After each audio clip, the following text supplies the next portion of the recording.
This is a Silmarillion PODFIC of Narvi by Solitary Bird, read for you by Solitary Bird.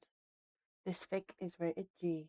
Ithildin is temperamental, and Narvi's beard might not survive trying to make enough of it for the Doors of Durin.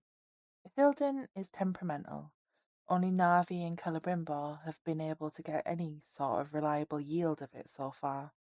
Yet they were going to need so much Ithildin to make the doors they had planned for the Hollin side of Khazad-dûm. Neither of them had managed to make the alloy in any way that could be scaled up enough to have sufficient return yield. It was frustrating.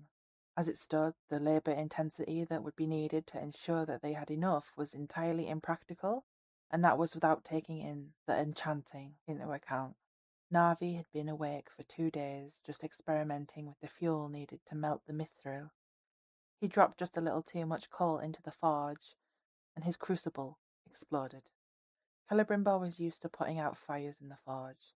It was just part of the job when you worked with experimental materials. He had never seen a mess to the scale of the one he saw when he opened the door to Narvi's personal forge. There were globs of cooling copper contaminated mithril dotted all over, and a raging fire in the grate. Narvi had submerged his head in the quenching barrel that had only yesterday been filled with fresh water. Great plumes of steam and smoke were billowing out of it, filling the room. When he finally popped up, there wasn't a single hair on Narvi's head. Head hair, eyebrows, and both his beard and moustache entirely gone. This was how rumours about his gender started. The end. Thank you for listening.